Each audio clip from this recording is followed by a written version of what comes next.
ಈ ಕೃತ್ಯಕ್ಕೆ ಕನ್ನಡ ಭಾಷೆಯಲ್ಲಿ ಶಬ್ದಗಳೇ ಇಲ್ಲ. ನೀಚತನ ಅನ್ನಿ, ಹೇಯ ಕೃತ್ಯ ಅನ್ನಿ, ಯಾವುದು ಕೂಡ ಅದು ಶಬ್ದ ಇಲ್ಲ ನಮ್ಮ ಭಾಷೆಯಲ್ಲಿ. ಅಷ್ಟು ಕೆಟ್ಟ ಕೆಲಸ, ನೀಚ ಕೆಲಸ, ಆ ಒಂದು ದುಷ್ಟತನ, ಇಂಪ್ಯುನಿಟಿ, ಯಾರೇನು ಮಾಡ್ಕೊಳ್ತಾರೆ ಅನ್ನುವಂಥದ್ದು, ಆ ವ್ಯಕ್ತಿ ಮಾಡಿದಂಥ ಅಪರಾಧ ಆ ಹೆಣ್ಮಕ್ಳ ಮನಸ್ಸಲ್ಲಿ ಎಷ್ಟು ನೋವಾಗಿರ್ತದೆ, ಎಷ್ಟು ಕಷ್ಟ ಅನುಭವಿಸಿರ್ತಾರೆ, ಯಾವ ರೀತಿ ಇದೆ ಅನ್ನೋದು ನೆನೆಸ್ಕೊಂಡ್ಬಿಟ್ರೆ ತುಂಬಾ ಹಿಂಸೆ ಆಗ್ತದೆ. ಇವತ್ತು ಸರ್ಕಾರ ಈ ವಿಷಯಕ್ಕೆ ಸಂಬಂಧಪಟ್ಟಂತೆ ಒಂದು ಕೇಸ್ ನಡೆಸ್ತಾ ಇದ್ದೀವಿ, ಒಂದು FIR ಮಾಡ್ತೀವಿ ಅಂತಲ್ಲ. ಆ ಹೆಣ್ಮಕ್ಳಿಗೆ ಏನು ರಕ್ಷಣೆ ಕೊಡ್ತಾ ಇದ್ದೀರಿ? ಮೊದಲನೇದಾಗಿ ಆ ಹೆಣ್ಮಕ್ಳ ಗೋಪ್ಯತೆಯ ಬಗ್ಗೆ ನಿಮಗೆಷ್ಟು ಕಾಳಜಿ ಇದೆ? ಅದು ಎರಡನೇದು. ಈ ಪ್ರಕರಣದಲ್ಲಿ ಆರೋಪಿಗಳ ವಿರುದ್ಧ ನೀವು ಯಾವ ರೀತಿಯ ಗಟ್ಟಿಯಾದ ನಿಲುವು ತೆಗೆದುಕೊಳ್ತೀರಿ? ಅದು ಇವತ್ತು ನೀವು ಒಬ್ಬ ಒಳ್ಳೆಯ ಪ್ರಾಸಿಕ್ಯೂಟ್ರನ್ನ ಅಪಾಯಿಂಟ್ ಮಾಡಿದ್ದೀರಿ.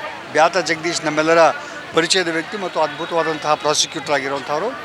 ಆಮೇಲೆ ಮಾನವ ಹಕ್ಕುಗಳ ಸಂಬಂಧಪಟ್ಟಂತೆ ತುಂಬ ದಶಕಗಳ ಕಾಲ ಕೆಲಸ ಮಾಡುವಂಥವ್ರು ನೀವು ಸ್ಪೆಷಲ್ ಪ್ರಾಸಿಕ್ಯೂಟರ್ ನೇಮಿಸಿದ್ರಿ, ಸಂತೋಷ.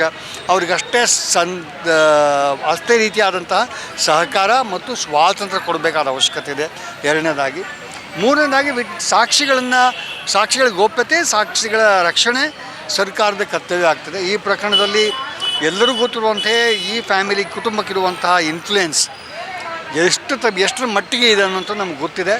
ಆ ಸಾಕ್ಷಿನ ಹೆದರಿಸುವಂಥದ್ದು, ಸಾಕ್ಷಿಗಳನ್ನು ಕಿಡ್ನ್ಯಾಪ್ ಮಾಡುವಂಥದ್ದು, ಸಾಕ್ಷಿಗಳನ್ನು ಬಚ್ಚಿಡುವಂಥದ್ದು, ಸಾಕ್ಷಿಗಳಿಗೆ ಹೆದರಿಸುವಂಥದ್ದು, ಏನೆಲ್ಲ ಪ್ರಕರಣ ನಡೆಯುವಂಥದ್ದು ಅವಕಾಶ ಇರುವಂಥ ಪ್ರಕರಣದಲ್ಲಿ ಒಂದು ಸಕ್ಷಮವಾದಂತಹ ಒಂದು ನೀತಿಯನ್ನು ರೂಪಿಸಿ ಈ ಸಾಕ್ಷಿಗಳಿಗೆ ಮತ್ತು ಈ ಸಂತ್ರಸ್ತೆಯರಿಗೆ ಎಲ್ಲರಿಗೂ ರಕ್ಷಣೆ ಕೊಡಬೇಕಾದ ಜವಾಬ್ದಾರಿ ಸರ್ಕಾರದ್ದು. ಆಮೇಲೆ ಈ ವ್ಯಕ್ತಿಗಳಿಗೆ ಯಾವುದೇ ರೀತಿಯಾದಂಥ ಬೇಲ್ ಸಿಗದಂತೆ ಮಾಡುವಂಥದ್ದು ಸರ್ಕಾರದ್ದು ಅರ್ಜಿ ಆಗಬೇಕು. ಮತ್ತು ಈ ನ್ಯಾಯಾಂಗದ ಮೇಲೆ ಕೂಡ ನಾವು ಅದೇ ರೀತಿಯಾದಂಥ ಒಂದು ಡಿಮ್ಯಾಂಡನ್ನು ಮಾಡ್ತೀವಿ. ಯಾಕಂದ್ರೆ ನ್ಯಾಯಾಂಗ ಈ ವಿಷಯವನ್ನು ಒಂದು ದೊಡ್ಡ ಮಟ್ಟ ನೋಡಬೇಕಾದ ಅವಶ್ಯಕತೆ ಇರ್ತದೆ. ಇನ್ಫ್ಯಾಕ್ಟ್ ಇದನ್ನ ಸ್ಪಷ್ಟವಾಗಿ ಗುಡಿಗಂಟಿ ನರಸಿಂಹದ ಪ್ರಕರಣದಲ್ಲಿ ಜಸ್ಟಿಸ್ VR ಕೃಷ್ಣಯ್ಯರ್ ಹೇಳ್ತಾರೆ, ಒಬ್ಬ ವ್ಯಕ್ತಿಯ ಸ್ವಾತಂತ್ರ್ಯ ಮತ್ತು ಸಮಾಜದ ಸ್ವಾಸ್ಥ್ಯ ಎರಡೂ ಗಮನದಲ್ಲಿಟ್ಟುಕೊಂಡು ಬೇಲನ್ನು ಪರಿಗಣಿಸಬೇಕಾದ ಜವಾಬ್ದಾರಿ ಒಬ್ಬ ನ್ಯಾಯಾಧೀಶನ ಮೇಲೆ ಇರ್ತದೆ ಅಂಥೇಳಿ. ಅಂಥ ಒಂದು ಕೆಲಸ ಈ ದಿನಗಳಲ್ಲಿ ಆಗ್ತಾ ಇಲ್ಲ ಅನ್ನುವಂಥದ್ದು ಕಂಡು ಬರ್ತಾ ಇರೋಂಥ ವಿಷಯ. ಸಾಕಷ್ಟು ಪ್ರಕರಣಗಳಲ್ಲಿ ತಪ್ಪಿಸ್ಕೊಂಡು ಹೋಗುವಂಥದ್ದು, ಸಾಕಷ್ಟು ಪ್ರಕರಣಗಳಲ್ಲಿ ಅವರಿಗೆ ಆ ಸ್ವಾತಂತ್ರ್ಯ ಹೆಸರಲ್ಲಿ ನೆಪದಲ್ಲಿ ಅಂಥದ್ದು ಕ್ರಿಮಿನಲ್ಗಳು ಕೂಡ ಈ ನ್ಯಾಯಾಲಯಗಳು ಬಿಟ್ಟುಬಿಡ್ತಾ ಇರೋವಂಥದ್ದು ಕಂಡು ಬರ್ತಾ ಇದ್ದೀವಿ. ಸಾಕಷ್ಟು ಜನರಿಗೆ ಅದರಲ್ಲಿ ನೋವಿದೆ. ಈ ಪ್ರಕರಣದಲ್ಲಿ ಅಂಥ ಒಂದು ಅವಕಾಶ ಮಾಡಿಕೊಡದೆ ಯಾವುದೇ ರೀತಿಯಾದಂತಹ ಒಂದು ಬೇಲ್ ಸಂಬಂಧಪಟ್ಟಂತೆ ಬಂದಾಗ ಸಾಮಾಜಿಕ ಸ್ವಾಸ್ಥ್ಯಕ್ಕೆ ಇವನೊಬ್ಬ ಕಂಟಕ, ಆ ವ್ಯಕ್ತಿಯನ್ನು ಸಮಾಜದಿಂದ ಆಚೆ ಇಟ್ಟಿರಬೇಕಾದ ಜವಾಬ್ದಾರಿ ಇದೆ. ಆ ಒಂದು ಜವಾಬ್ದಾರಿಯನ್ನು ಸರ್ಕಾರ ಮತ್ತು ನ್ಯಾಯಾಂಗ ಎರಡೂ ಹೊರಬೇಕಾದಂಥ ಅವಶ್ಯಕತೆ ಇದೆ. ಆ ನಿಟ್ಟಲ್ಲಿ ಕೆಲಸ ಮಾಡಬೇಕಾದ್ದು ತುಂಬ ಇದೆ.